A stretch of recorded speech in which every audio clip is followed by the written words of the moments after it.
Assalamualaikum warahmatullahi wabarakatuh. Perkenalkan, nama saya Fetty Dwi Amayanti Baiki dengan NPM 072320111018. Saya akan menjelaskan sedikit mengenai sistem air limbah. Pengertian air limbah. Air limbah domestik adalah air limbah yang berasal dari usaha dan atau kegiatan pemukiman, rumah makan, perkantoran, perniagaan, apartemen, dan asrama.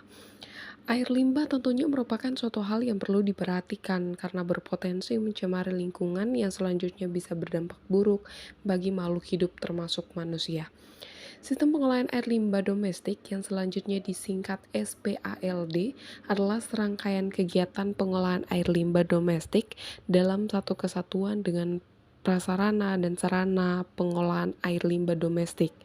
SPALD dapat berupa SPALD setempat dan terpusat. SPALD setempat yang selanjutnya disebut SPALDS adalah sistem pengolahan yang dilakukan dengan mengolah air limbah domestik di lokasi sumber, yang selanjutnya lumpur hasil olahan diangkut dengan sarana pengangkut ke subsistem pengolahan lumpur tinja. Komponen sistem pengolahan air limbah domestik setempat atau SPALDS terdiri dari beberapa subsistem pengolahan antara lain sebagai berikut. A. Subsistem pengolahan setempat. Subsistem pengolahan setempat berfungsi untuk mengumpulkan dan mengolah air limbah domestik atau air limbah kakus black water dan air limbah non-kakus grey water di lokasi sumber. Pengolahan air limbah domestik dilakukan dengan cara pengolahan biologis. B. Subsistem pengangkutan. Subsistem pengangkutan merupakan sarana untuk memindahkan lumpur tinja dari sistem pengolahan lumpur tinja.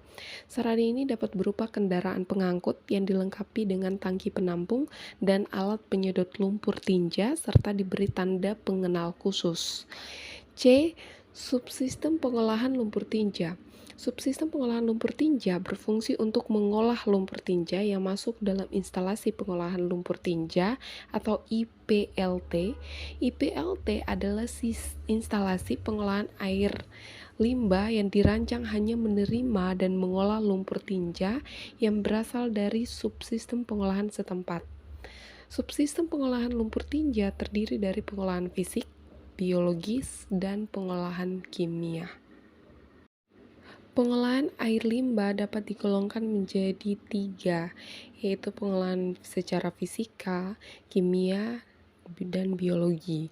Ketiga proses tersebut tidak selalu berjalan sendiri-sendiri, tapi kadang-kadang harus dilakukan secara kombinasi antara satu dengan yang lainnya.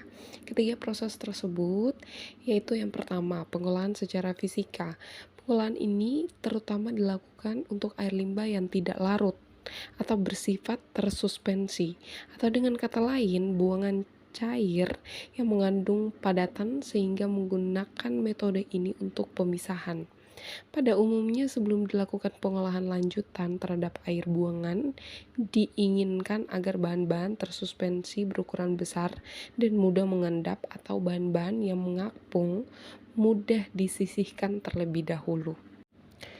Proses flotasi banyak digunakan untuk menyisihkan bahan-bahan yang mengapung seperti minyak dan lemak agar tidak mengganggu proses pengolahan berikutnya. Flotasi juga dapat digunakan sebagai cara penyisihan bahan-bahan tersuspensi atau pemangkatan lumpur endapan. Selanjutnya, proses filtrasi di dalam pengolahan air buangan biasanya dilakukan untuk mendahului proses adsorpsi atau proses reverse osmosisnya akan dilakukan untuk menyisihkan sebanyak mungkin partikel tersuspensi dari dalam air agar tidak mengganggu proses adsorpsi atau menyumbat membran yang dipergunakan dalam proses osmosa.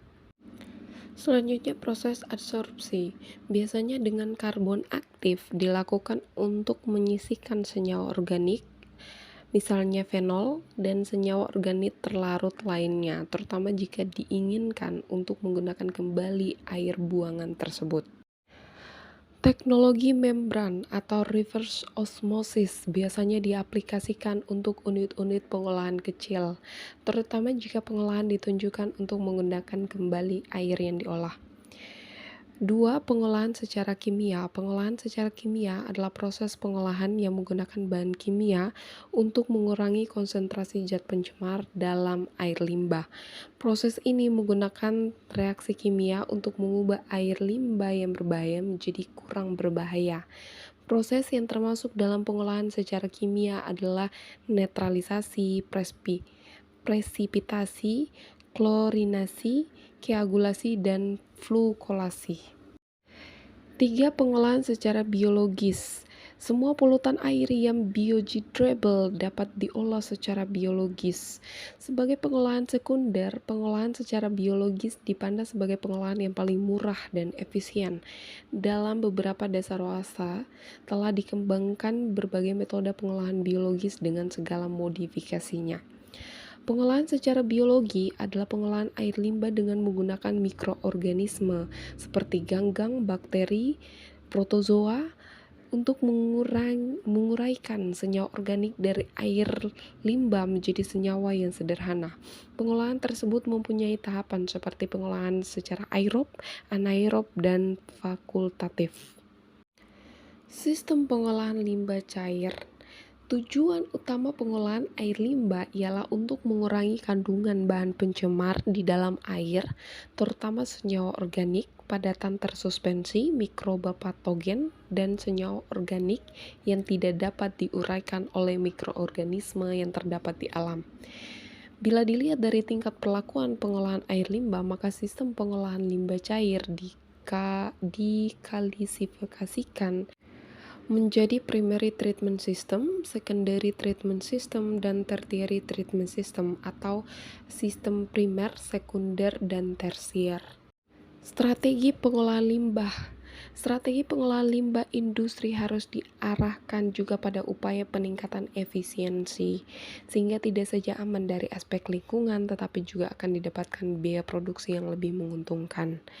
Selain upaya pengolahan limbah melalui pendekatan internal, yang juga saat ini belum banyak dimengerti oleh kalangan industriawan, sebagian besar industri lahir ketika isu lingkungan belum populer, sehingga pengolahan limbah dilakukan setelah perencanaan pembangunan suatu industri direalisir atau setelah limbah terbentuk. Jadi intinya adalah pengolahan limbah cair itu penting, sangat amat penting karena menyangkut tentang lingkungan, yang dimana itu bisa berdampak buruk bagi makhluk hidup termasuk manusia. Sekian dari saya, terima kasih. Wassalamualaikum warahmatullahi wabarakatuh.